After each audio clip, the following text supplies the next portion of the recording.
Hi everyone, Keela Rose here. Welcome back to my channel to discuss another book in the Divine Cities trilogy by Robert Jackson Bennett. I really liked the first book, City of Stairs. It wasn't perfect by any means, and I did put out a video listing the issues I had with the book, but also the things I really liked about the book and discussing it in a lot of detail, which I've linked to in the description of this video. So if you haven't seen that, check it out. But my real goal was actually this video because absolutely no one on YouTube or BookTube, as it's apparently called, had done a video on City of Blades, the sequel, even though there were plenty of videos on the first book, although none of them went into the heavy spoiler stuff that I went into in mine. So that's how I kind of set it apart. But I really, really wanted to talk about City of Blades and the third book, City of Miracles, which I actually haven't read yet. I'm planning to read it this week, and then I'll look to get my video up hopefully sometime next week. I plan to read it pretty quickly because I've just been devouring these things. I really enjoy them. Um, so I really want to talk about book 2. So I'm not going to spend a bunch of time catching you up on City of Stairs. You should go check out the video, or better yet, read the book. It's really good. And we're just going to jump right into City of Blades, and I'll do a spoiler-free review before I jump into the spoilers. So you will have a warning about when the spoilers begin, okay? So City of Blades is a really good sequel to City of Stairs. It definitely adds to the world building, and there are a lot of really great things about it that expand on what we learned before without feeling like a complete retread of what happened before. Now, that said, the structure is quite similar. The first book brought us into the world with the investigation of a murder. This time, it's another investigation of a disappearance. So it's clear that Mr. Bennett really enjoys his detective fiction. I can certainly sympathize. I'm also a big fan of Agatha Christie and Dashiell Hammett and Sherlock Holmes, so I get it. I definitely get it. And it's a cool way to introduce people to a fantasy world. So I'm a fan of the mashup. But it does feel a little bit been there, done that, considering that the previous book also was really wrapped up in an investigation that eventually wound up leading to, the exploration of whether or not these gods that were apparently killed were really as dead as everyone thought they were. So this book is much stronger in terms of character development than the previous book was, and it introduces more complex themes that I also really appreciate. That was something I absolutely loved about the last book, was this complexity of asking whether it's okay to ever suppress anyone's history and the parallels to the real world. And this one definitely delves into something quite similar. In this book, we start off with, instead of Shara, who is now moved on to become the prime minister of all of Sepur, which makes her the most powerful person in this world, because Sepur basically controls the continent by occupying it militarily and controlling a lot of its economy as well, which was definitely brought up a lot in the last book, but is the center of the issue in this book. So what's happening is Shara has become prime minister, and at the end of the last book, thanks to the death of her ex-boyfriend and the devastation that she witnessed fighting the two melded gods, and what I think was frankly kind of a weak climax in that book. But now the city of Bulakov is all effed up, and she has decided that she's going to reinvigorate the continent and rebuild it using Sepuri funds. And of course, since these people spent hundreds of years subjecting the Sepuris to horrible slavery and torture and humiliation, that's not exactly a popular line of action with the other Sepuris. So Shara, even though she's not the main character and we don't actually see much of her in this book, it's clear from what other characters say about her and from the 2 times that we do get to directly interact with her that she's not doing too well as prime minister, and her days in that position are definitely numbered, and she knows it. So she's not really in a position of power to go herself and be the investigator of what's going on in this book. So instead, she sends a woman she met in the previous book named General Mulagesh. And General Mulagesh is a veteran of what we find out in this book is actually a pretty devastating battle, or if you can call it a battle, military event, let's say, called the Yellow March, which happened when she was serving as a lower ranking officer before she became a general. So it was back when the continent still needed to be militarily subdued, before the actual occupation began. And they call it the Summer of Black Rivers, even though it lasted far longer than one summer. So this event, the Summer of Black Rivers, not the Yellow March, was mentioned several times in the previous book, but no details were given. Well, in this book, we find out all the details about that. And since this is not the spoiler part of the review, I'm not going to share them, but suffice it to say that we wind up learning a lot of ugly things about Mulagesh's past and how she's been coping with all of that in her present is pretty destructive as well. And she has to deal with all of these ghosts, some of them quite literal, while she tries to save the day and solve the mystery. So it's a cool story, great themes. The mystery wraps up with another fairly muddled climax, in my opinion. But there are some good things to be found. We get to spend more time with Sigrid, the so-called secretary from the previous book, and it's nice to hang with him again. We get to meet some new characters, and we get to learn, as I said, a lot more about the world, which I also really enjoyed doing. So altogether, very positive feelings towards the book. Really eager to dive into the last book, City of Miracles. And at this point, I will switch gears into talking about all the details. So if you don't want any spoilers, this is the time to shut off the video. Thanks for coming by. Please read the book and then maybe come back and listen to the rest of what I have to say. So, spoiler time. Right. So General Mulagesh starts off on the island that she wanted to go to and that she made Shara promise to send her to after the events of the first book. That was like her big condition for helping Shara solve the mystery of the missing historian, that she really wanted to get out of Bulakov and just relax on the beach and spend her days in peace because she'd spent so much of her life in combat. And Mulagesh, the general, is a really strong female character without putting that into quotation marks, She's literally strong because of her body type, and she runs, when Shara first meets her, she's just coming back from a run. She smokes cigars, and, she's pretty much your typical, badass Sarah Connor, Ridley type of person. Not Ridley, what's her name? Ripley. Ridley's the director.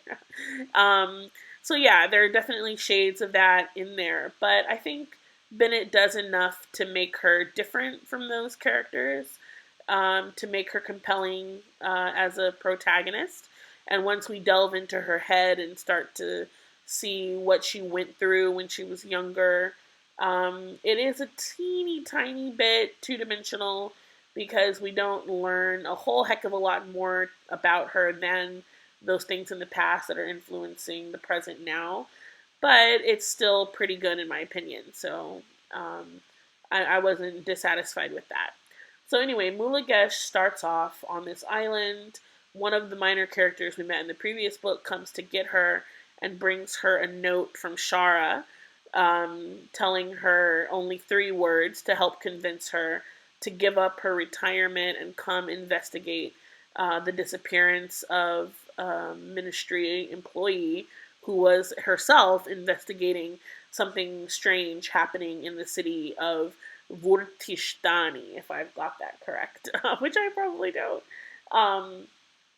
So Vurtia was another one of these gods who was killed. She was actually the first god killed, and her city, which, is Vurtishtan.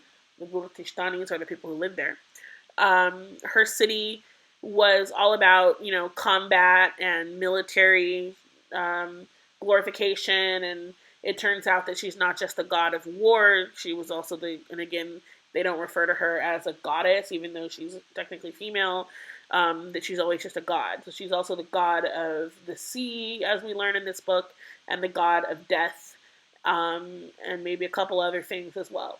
So this woman was investigating what we find out is a weird new element or compound.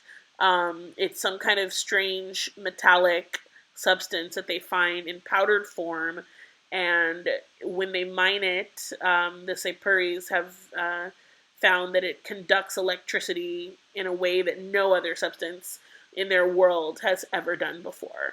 So they're super excited about the possibilities of that. And Prime Minister Shara is not as excited because she thinks that there must be some sinister reason why this material that no one had ever heard of before is able to do all these miraculous things. In other words, she thinks it must be some type of divine miracle. And the last time they effed around with divine miracles, they ran into a huge disaster in Bulakov. So she's understandably cautious. And they've got the whole place on lockdown. They've tried to keep it a huge secret that they found this ore, and they don't want to make it public, even though a lot of people in Sepur already know about it, until Shara can be positive that it's not dangerous. And she's not sure what happened to this woman who was originally sent to investigate. The woman just disappeared without a trace, and Shara doesn't know if she can trust the military, and she wonders if someone in the military is actually responsible for getting rid of the woman, because a lot of people in the military are the ones who want to use this ore, and if the woman found out that it's actually dangerous, and they might have gotten rid of her to silence her. So Shara doesn't know who she can trust, and so she pulls Mulagesh out of retirement. And this turns out to be a bit trickier than it ordinarily would seem, because, as it turns out, Mulagesh did not just go directly to her retirement quietly with everything all wrapped up neatly in a bow. She actually tried to serve in Shara's cabinet as a high-ranking military official, but then, for reasons we don't find out until later in the book, she suddenly just quit and didn't want to do it anymore, and abruptly left to go to her island, even though she didn't have enough years served at her current rank to get her pension. And that seems like a strange detail, like whatever, who cares about pensions? But I actually really love the fact that he brought in this very realistic, real-world financial concern, because people worry about money all the time, and in real life, this would be a huge concern for someone, that they need a certain amount of money in order to maintain their lifestyle. And if she doesn't serve as a general for X number of years, then she's only going to get pension at her previous rank, which is a lot less money, and that makes a huge difference to her. So I love the fact that this was one of her motivations for going to do it, because that's very realistic. You know, it's not just like, oh, I want to go be a hero and save the day and investigate the disappearance of a woman I've never met. It's, no, I need money, and I need to not be stripped of my pension, because that sucks. So I'll go and do this thing and do a few more months of service just to officially, you know, serve as a general for the exact amount of time that I need to get the money that I need to come back to my island and, you know, tell everyone to fuck off. So I really liked that, and it was very telling for her character, and it really grounded her motivations in something that I could honestly understand and believe in, and honestly root for, because, hey, I'm trying to get that money too. So I was a fan of that. So they get her to the city of Vortistan, and I'm probably screwing up the pronunciation, but that's the best I can do. And this is where the book falls a bit short, because he never described the city of Vortistan in enough detail for me to really feel like I had a good picture of it in my mind. There's a lot of talk about cliffs and how the city it used to be floating on the sea, but when the god died and all the divine power left, the whole city fell into the sea.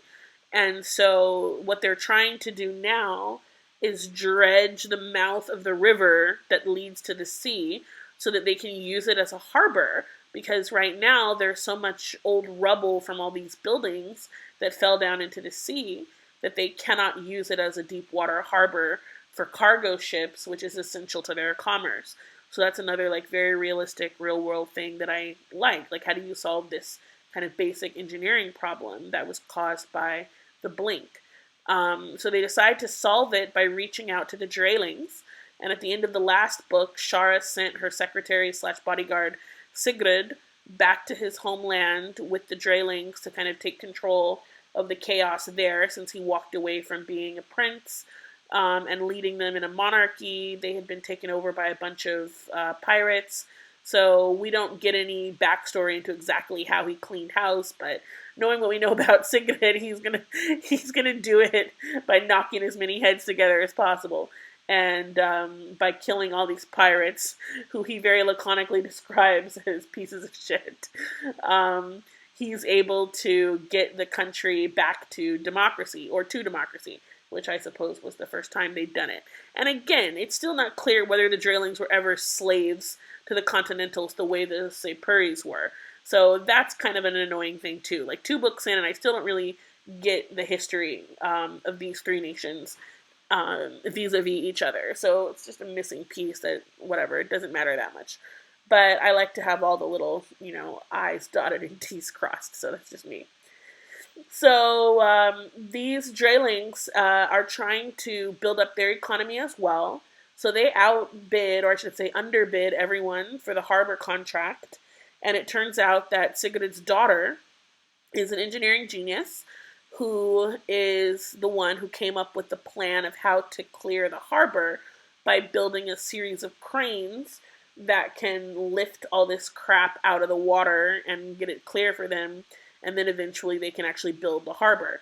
So when we get there, they're still in the process of dredging, and the harbor itself still doesn't exist yet. And apparently there are 2 giant gates that used to exist, but now it's just a bunch of random houses on cliffs and hills. I don't know, I don't really get exactly how it looks, but there is a city still there somehow around the mouth of the river on the cliffs or whatever.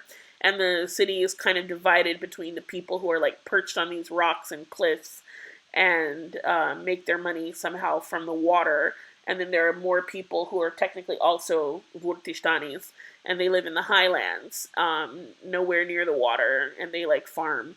So there's like a political divide between those 2 groups. And that was another slight weakness of the book, because there's a lot of talk about the factions and how there's political unrest and how they fear that these insurgents are going to cause violence.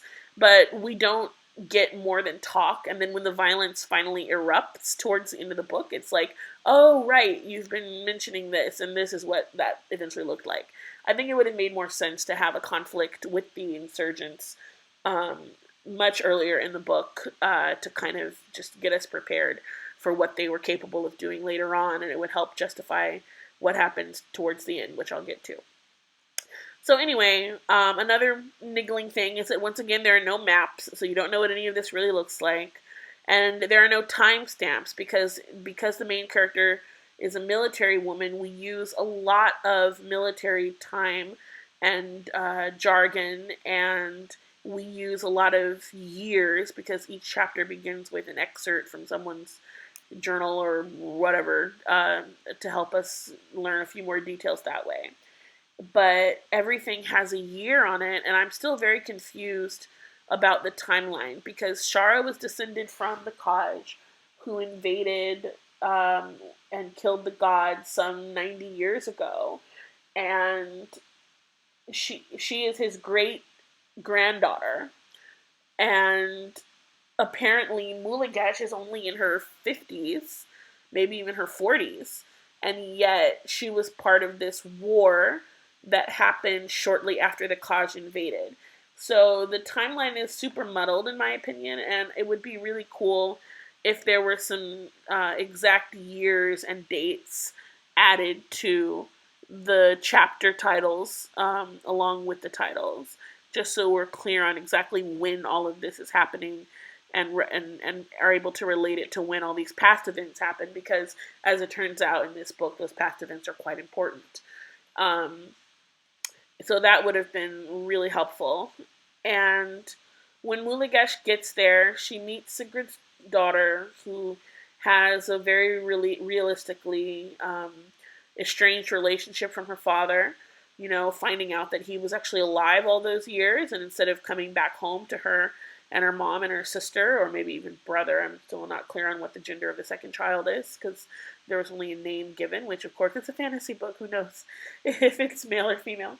But anyway, Sigrid didn't come home. You know, he ran around with Shara all those years, pretending to be her secretary and killing a bunch of people on the continent instead of being with his family. So she has every right to be upset about that.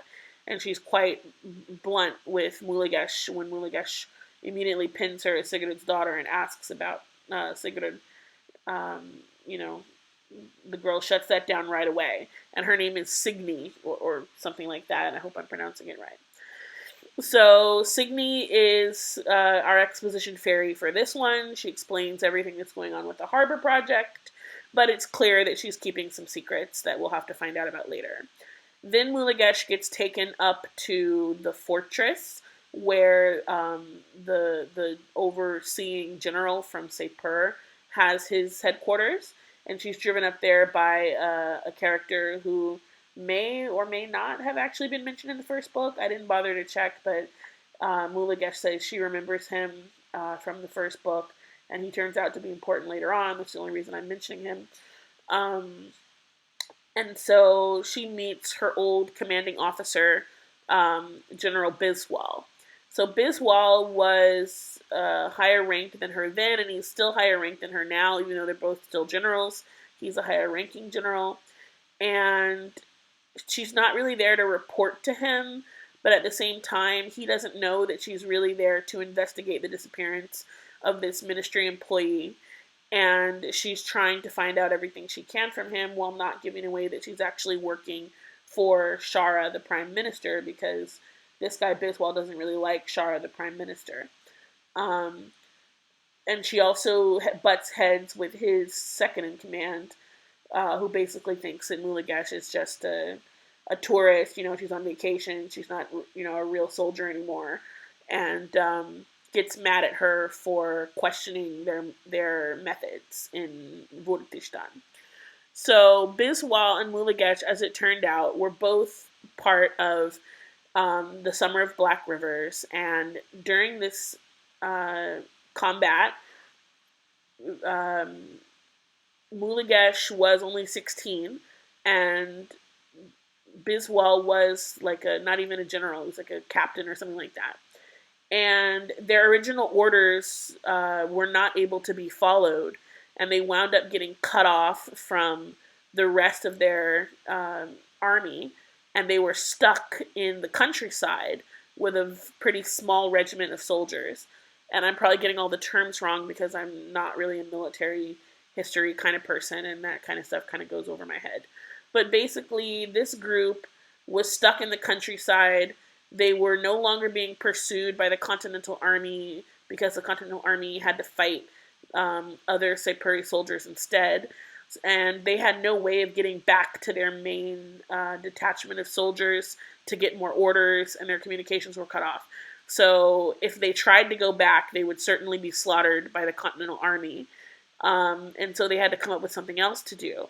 And since they were in the middle of farm country, Biswal decided to pretty much do a Sherman's March to the Sea kind of a thing, if you're familiar with the Civil War, the American Civil War, and possibly the book Gone with the Wind. Basically, they march through undefended territory held by non-combatant civilians, mostly women and children, and they destroy everything in their path, because killing all the animals and burning down all the farms will hurt the Continental Army by depleting their food sources and also depleting their morale once they realize what's happening to their homes.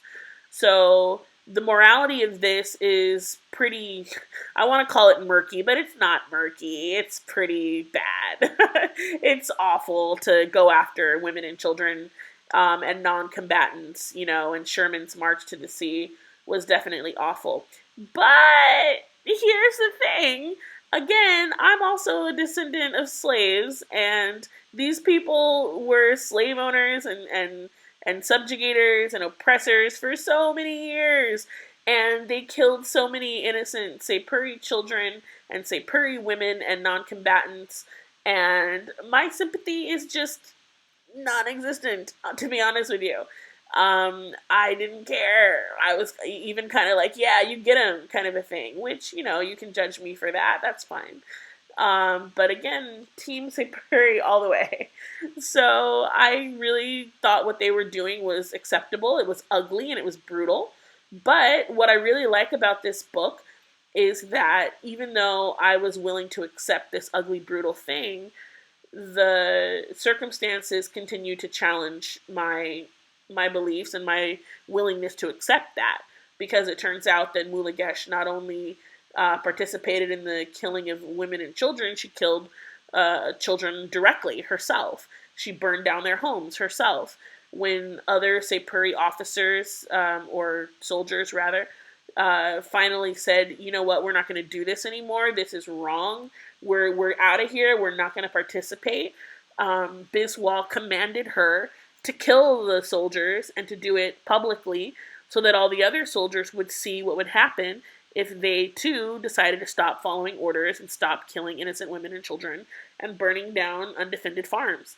And she did it. She was only 16 and she was basically a child soldier. She wasn't kidnapped or anything. She ran away voluntarily. But she was just a kid and she was following Biswal's orders. So she's been beating herself up for that pretty much her whole career and trying to make up for that pretty much her whole career. And even as someone who was like, yeah, you get him, I had to finally start going, okay, well, maybe I suck. Maybe this is not the right thing to be cheering. And the fact that it still haunts her is pretty interesting. And as it turns out, this now called the Yellow March, because she was part of the Yellow Company, is now denied by the Sepuri government. They weren't treated as heroes. They had the Sepuri government basically denies that it ever happened and did a huge cover-up and stuck Biswal in this forgotten position rather than applaud his actions, which, as it turns out, has been eating away at him for decades. He really wanted to be honored as a hero because he felt that what he did was perfectly justified. And all these years, while Mulagesh has been beating herself up over it, he has given zero fucks this whole time and still thinks that he made the right decision. So she and Biswal eventually are going to butt heads about that. But at the beginning, while Mulagesh is investigating this disappearance and trying to find out about this mineral ore, she starts to notice signs that, once again, there are divine influences going on, even though this god Vurtia is supposed to be dead. So Vurtia, when she was alive, apparently promised all of her followers an afterlife. We saw a teeny tiny peek of an afterlife in the previous book with the evil judgy god of judging everybody, who had some big sea creature who would swallow people, and then they'd have to sit and stare into the sea creature's unblinking eye for all eternity, knowing how shitty they were for not following all these arbitrary laws. So that afterlife pretty much sucked. And this one doesn't sound much better. This afterlife is called the City of Blades, and Vurtia has this whole thing where a person and their sword are basically one and the same. So when you take a sword in her service, your soul goes into the sword. And when you die, they don't even bother to bury your body, they just bury your sword, because your sword is you. And if anyone finds your sword later, you can come and possess their body and control them.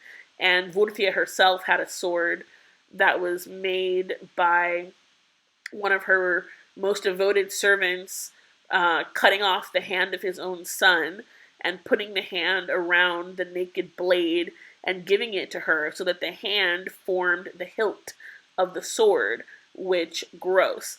And she decided to use that as her big, power symbol for herself as a deity.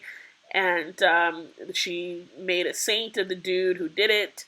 And she created this afterlife where everybody who ever took up a sword in her service is basically standing around an empty white city, staring up at a tower where Vurtia is supposed to be waiting to give them one last order to leave the afterlife, and all these ghost soldiers are going to fight one last battle on her behalf, and they call it the Night of the Sea of Swords, which doesn't exactly roll trippingly off the tongue, by the way.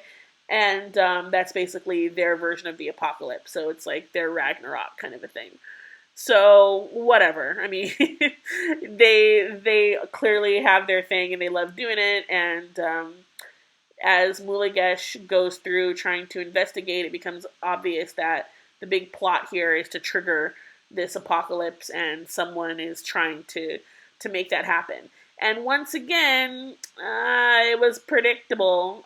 In the previous book, I predicted that it was going to be the so-called dead brother, because she mentions, oh, that's, that guy in the painting looks a lot like you. Oh, yeah, that's my brother. He's dead. They never found his body, but he went off with some pilgrims and he died a long time ago. And I was just like, yeah, no, he didn't. He's clearly going to pop back up in this book at some point and probably wind up being the bad guy. And sure enough, he was, although I definitely did not predict him getting stomped to the ground seconds after his plan came to fruition. So in this book, once again, I picked immediately who the bad guy was going to be. It was the police governor, who is a continental rather than a Sepuri. And Mulagesh is immediately like, ooh, I don't trust continental governors. It should only be Sepuris who are in charge of this. So sure enough, this mousy, stammering lady who lives in a suspiciously hoardy house, like her house is all cold and full of, empty coffee cups. And when Mulagesh goes to visit her, and it's like, you don't seem to be living like a normal person. And she has been stuttery and silent for the most part. And then suddenly in this one scene, she starts talking to Mulagesh about the meaning of death. And it turns out that she had once been trapped for like 4 days in the rubble during the Summer of Black Rivers, and Mulagesh's soldiers pulled her out. So she tells Mulagesh she's grateful for that. But actually it turns out that this is her convoluted motivation for triggering the apocalypse, which is another convoluted thing. Like, I don't know, Robert Jackson Bennett, like, he builds such cool stories and such a cool world, and then it just gets so freaking convoluted towards the end. He did the same thing in the previous book, and even in Foundry Side, it was fairly convoluted, but I felt like he handled it a lot better. The climax of Foundry Side is quite entertaining, but this one, I don't know, like, to explain it, it turns out that a long time ago, after the Kaj died, the woman who took over, like, rebuilding the Sepuri continent, not the Sepuri, I mean the continent, that the Sepuris were now in control of, was this brilliant engineer. And she brought her whole family over to the continent so she could build railroads and build military installations and whatever they needed over there. And one of her kids died of disease because when the gods got killed, it turned out that they were the only ones keeping back human pestilence. These Continentals didn't know anything about medicine and didn't know how to heal themselves of anything. So disease ran rampant after the gods were killed. So one of her kids died of disease. And while she was wandering around sad about her kid, she came upon a tomb in the cliffs of Vurtistan, full of these old swords that were calling out to her, calling her name. And even though their god was dead, they still felt like they were owed this promise to come back from the afterlife and kick everybody's ass. So it's a big deal in the book that, no, it's not divine power causing all these strange things to happen. It's the collective power of the consciousness of the dead, which, again, very convoluted. So this engineer lady climbs into the cliffs, climbs into the afterlife through a hole in reality created by the will of the dead, winds up in the city of Blades in this big tower where she takes on the armor of Vortia, the dead god, and basically tricks all these dead soldiers into thinking that she is Vortia and keeping them in the afterlife rather than letting them go out and kill everybody. And she feels like she can just do that for all eternity, I guess, and no big deal. So, okay, that's her life choice. Never mind all the kids and stuff she left behind. So, she disappeared without a trace, and as soon as that's mentioned, you just know that her disappearance all those years ago is going to be tied up in the disappearance of this military lady. And sure enough, the ministry employee that Mulagesh was investigating also went to the city of Blades. And she also went there to try and prevent the apocalypse from happening. And she took some explosives with her. But the ritual for getting into the city of Blades requires you to donate like 3 pints of your blood to a statue.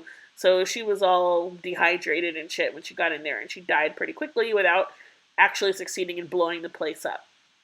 So General Mulagesh makes her way to the city of Blades, finds this old general, and then it turns out the general is weakening because more convoluted shit. Like the Draylings had been finding all these statues and sacred objects down in the water, and they were holding them hostage and holding them as a secret in case they had any trouble from the people in the highlands and all these insurgencies that I mentioned earlier.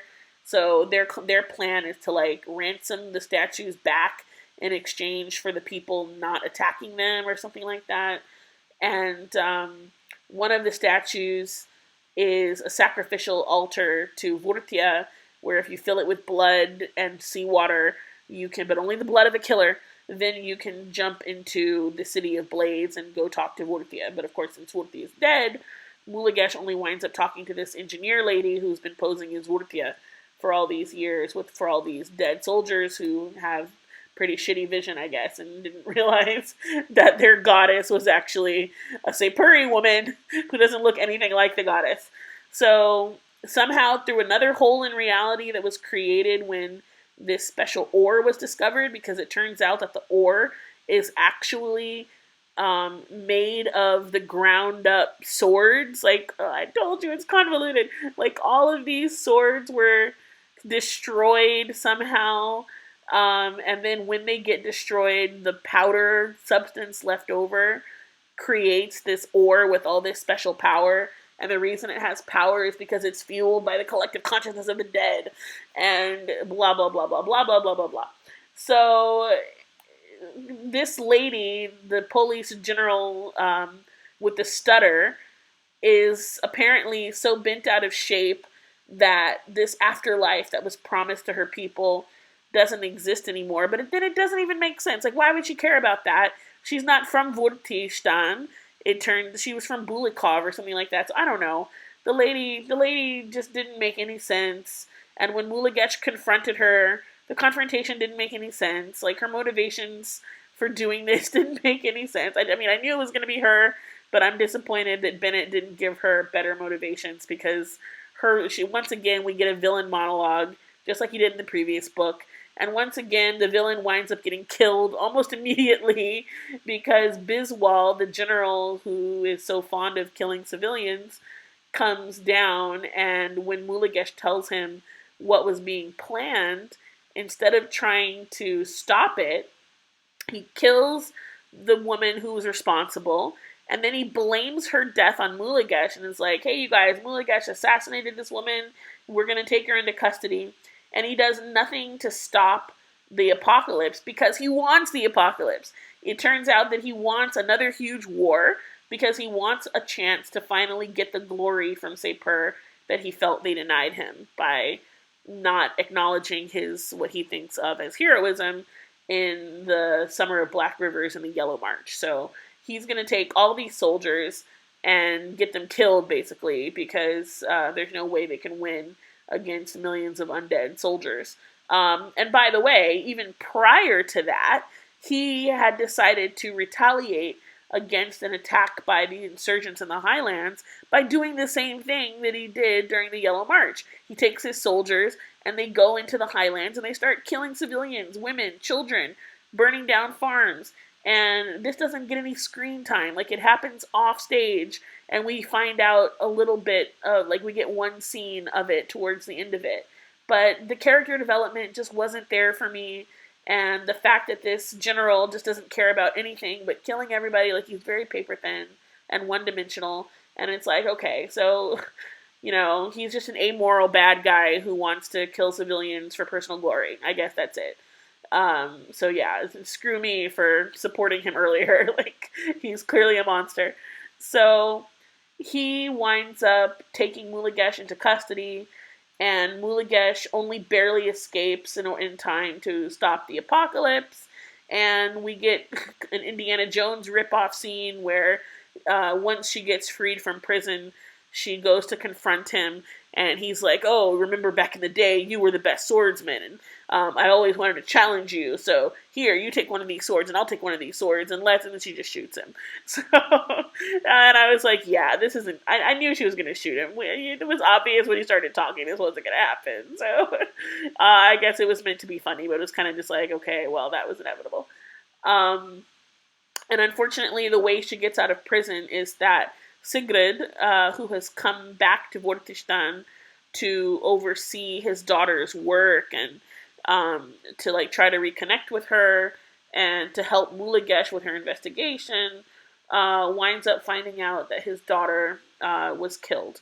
One of the soldiers killed her just because he had an itchy trigger finger, basically. And she was trying to surrender, but instead of surrendering, he thought she was going to shoot or whatever. Basically, it was another parallel to what's going on in the United States because, you know, people there are always getting shot by police and by people, of course, I mean black people, with no real opportunity to give them a chance to surrender or anything. You know, it's like shoot first, ask questions later. So I like that aspect of this book too, another very realistic element, because basically as soon as this soldier saw the gun, he immediately just pulled the trigger and killed her, unfortunately. But the flip side is that she's a blonde woman and the soldier is a dark-skinned man. So that was definitely interesting. But when Sigrid finds out that his daughter is dead and that the Siberian military is obviously responsible, we get another scene of him going into berserker rage mode and just brutally fucking killing everybody. And then he lets Mulagesh out. And even though he and Mulagesh are friends, she is completely against him after he kills all these soldiers, because her code is basically, you know, you don't hurt my soldiers. I mean, I don't care what they did. And obviously you can understand why she'd feel that way. So he pretty much loses her support for the most part by doing that, even though he did let her out of prison. So it's kind of like, well, I owe you one, but you're on my shit list. So where do we go from there? Basically, the book ends with Mulagesh taking the sword of Vurtia that the dying engineer lady gave her in the City of Blades, because this engineer lady had used a hole in reality to go destroy the mine where they were trying to harvest this ore, because she knew that it was really a dangerous substance that could bring back the soldiers, which sure enough is what the doctor lady, the general lady was also a doctor, sorry, which is what she was doing to bring back the soldiers and start the apocalypse. So Mulagesh takes this sword and she uses it to turn into a giant avatar of Vurtia and to destroy the soldiers, because the soldiers were more concerned with killing than they were with serving, and that was the whole dichotomy set up to differentiate her and Biswal. that Biswal just wanted to kill everyone, whereas Mulagesh really wanted to serve her country. And they kind of hammer home the point, to be honest, a little bit too overwhelmingly. It's too, like, ham-handedly. Where Mulagesh is basically delivering all these soliloquies and monologues to other people that being a soldier and the nature of being a soldier means that you do whatever your country needs of you when you serve. You don't just go off on your own and kill everybody. You do what's necessary to protect your people, and you don't do any more. And if it's not necessary to protect your people, then you simply don't do it at all. So that was kind of where she wound up psychologically by the end of the book. Okay. So I did say that this was going to be a shorter video than the previous one, but it's actually longer. Sorry about that, but I guess there was a lot to discuss. I definitely like this book a lot, and I'm really looking forward to the third one. And now I have to give you another spoiler alert. If you haven't read the third one, I am going to discuss the summary on the back of the third one, which does have a huge spoiler. Frankly, such a big spoiler that I'm kind of annoyed that I read it myself, but I'm going to give you the chance not to. If you want to check out City of Miracles, don't read the back of the book, maybe. Just dive into it. Although I have started reading it, and they kind of give it away in the first few pages, so maybe it doesn't matter. So anyway, you've been warned. So in the third book, we already know that Shara is going to get assassinated. And towards the end of the second book, when we talk to Shara for the last time, she has a child with her. And there was a 5-year time jump between the second and the third book. No, excuse me, between the first and the second book. And her child just happens to be 5 years old. So my little theory is that even though Shara said she adopted this child and found the girl in an orphanage in Bulakov, I think it's actually her child. There was a kind of funny attempted sex scene between her and her ex-boyfriend, who is continental, in the last book. And it's a little bit weird that even though they apparently didn't finish the deed because he was too drunk or too gay or whatever to have sex with her, maybe they actually did. Like, I actually went back and looked at the scene again, and there is some room for interpretation. Like, maybe they were able to do something. So it could be her child. And he was engaged to be married to a woman, but that was mostly for appearance's sake because he couldn't be publicly gay in that society. And the woman knew he was gay. So it seems unlikely that it would be his fiance's child because that character pretty much disappeared without a trace. Like, she wasn't even mentioned one time in the second book. And she vanished from the first book partway through. Like, she never even got an ending wrap up. So we don't know what happened to her character at all. So I don't think that the child we meet with Shara is an orphan. I think it's her biological daughter. And she mentions that she's keeping the child a secret. But again, I don't know, there are just so many things that Bennett throws into his books that just don't seem plausible. I did go into detail about that in the first book review, so you can check out that video. I'm not going to go into detail again. But again, how could a prime minister of a country have a secret daughter and nobody know about it, whether it's an adopted daughter or a biological daughter? Like, that just doesn't make any sense. Everyone would know that there was a kid living in the prime minister's mansion. It doesn't work at all that she'd be able to keep that a secret. So maybe that'll somehow be explained in the third book. But the second book ends with the first book ends with Shara on a boat, dumping her ex-boyfriend's ashes into the sea and feeling nauseated. So we're led to believe that her nausea is due to seasickness, and several characters mention that she doesn't have a good stomach for being on boats, but maybe she was actually pregnant. Certainly the age of the child and the timeline match up.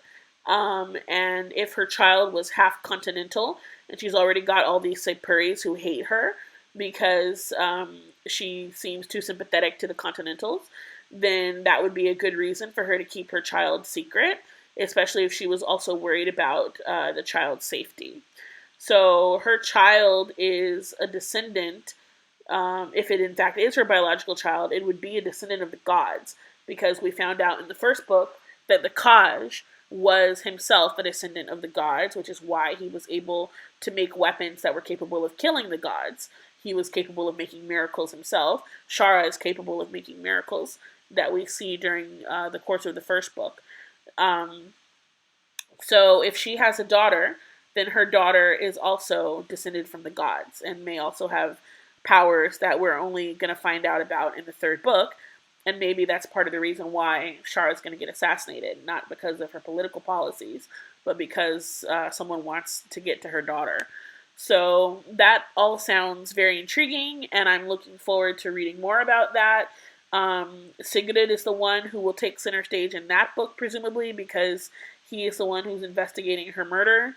So it's going to, once again, be a murder investigation, just like the first book, but even though, once again, it's been there, done that, I'm there for it. I'm ready to read it. I'm going to turn off this recording as soon as I hit the upload button on YouTube and start reading it. So, whatever, Robert, you fool me once, you fool me twice, and gosh darn it, you fool me a third time. I'm going to read it no matter what.